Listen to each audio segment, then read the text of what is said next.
இன்னைக்கு வீடியோவோட முக்கியமான விவாத பகுதிக்கு போறதுக்கு முன்னாடி ஒரு சின்ன முன்னோட்டம் பார்க்க வேண்டியது அவசியமான ஒண்ணுங்க. காலங்காலமாக சொல்லி வந்த பல வரலாற்று உருட்டுகளை கீழடி தரவுகளோட தகர்க்குதுங்கிறது தான் முக்கியமான ஒன்று. தமிழ்நாட்டில் எத்தனையோ அகழாய்வு மேற்கொள்ளப்பட்டிருந்தாலும் கீழடி மக்களிடத்தில் ஏற்படுத்தின தாக்கம் மற்றும் வரலாற்று விழிப்புணர்வுக்கு எல்லையே இல்லைங்க. இதுக்கு முக்கியமான காரணம் தமிழ் இலக்கியங்கள்ல சொல்லப்பட்டது போல அகண்ட தெருக்கள், கட்டிடங்கள், மேம்பட்ட வாழ்க்கை, இப்படி எல்லாத்துக்குமே உறுதியான சான்றுகள் கிடைக்காமவே இருந்தது.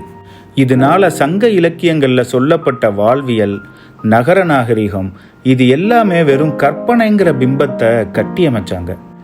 ஆனா 2013 நீண்ட கள ஆய்வுக்கு அப்புறம் இன்னைக்கு இந்திய தொல்லியல் துறையோட இயக்குனராக இருக்கிற திரு அமர்நாத் ராமகிருஷ்ணனுடைய தீவிரமான முயற்சியில கீழடியில ஒரு சங்ககால வாழ்விட பகுதியை கண்டுபிடிச்சாங்க.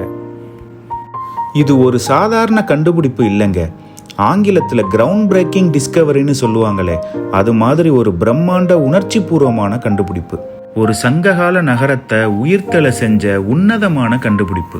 இதன் மூலமா செங்கற்சுவர், தளம், வடிகுழாய், உறைக்கிணறு, இப்படி ஒரு வளமான நகரத்தோட கட்டுமானங்கள் நம்ம சங்ககால இலக்கியத்தை மெய்ப்பிக்கிற மாதிரி அதிநவீன நாகரிகத்தை வெளிக்கொண்டு வந்துச்சு. இங்கே செய்யப்பட்ட பல கட்ட அகழாய்வுல ஏராளமான தொல்பொருட்கள் கிடைச்சது. முக்கியமாக பல கரிம பொருட்களும் கிடைச்சது. இது accelerator mass spectrometry AMS dating முறைப்படி காலக்கணிப்பு செய்ய அமெரிக்காவின் புளோரிடா மாகாணத்தில் இருக்கிற பீட்டா அனாலிட்டிக்குங்கிற நிறுவனத்துக்கு அனுப்புனாங்க. இந்த ஆய்வின் முடிவில் அது கிமு 800 வரைக்கும் பழமை வாய்ந்ததுன்னு கண்டுபிடிச்சாங்க. அதாவது கீழடி கிமு 800 முதல் கிமு 200 வரை இருந்த ஒரு நகரம்னு உறுதி செய்யப்பட்டது. இப்படி வளர்ச்சியடைந்த ஒரு நகர நாகரிகம் மூலமா கிமு 8ஆம் நூற்றாண்டிலேயே நகரமயமாக்கல் இங்கே தொடங்கிருச்சுன்னு தெளிவாகவே தெரியுது. அகெட், கார்லினியன், குவாட்ஸ் போன்ற விலையுயர்ந்த கற்கள், தங்க ஆபரணங்கள், சங்கு வளையல்கள், கருப்பு சிவப்பு மண்பாண்டங்கள், மெருகூட்டப்பட்ட கருப்பு மண்பாண்டங்கள், சிவப்பு மண்பாண்டங்கள், ரவுலட் மற்றும் அரிட்டைன்னு பலதரப்பட்ட மண்பாண்டங்களும் கிடைச்சிருக்குங்க.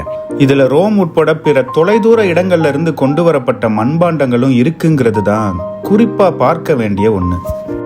இது தவிர பகடைக்காய்கள், சதுரங்க விளையாட்டு போன்ற விளையாட்டுல பயன்படுத்தின ஆட்டக்காய்கள், குழந்தைகள் பாண்டி போன்ற விளையாட்டுக்கு பயன்படுத்தின வட்டச்சில்கள் போன்ற பொழுதுபோக்குக்கு பயன்படுத்தின பொருட்கள் பெரிய அளவுல கிடைச்சிருக்குங்க. கீழே இருக்க லிங்கை கிளிக் பண்ணி இதனுடைய முழுமையான வீடியோவை பாருங்க.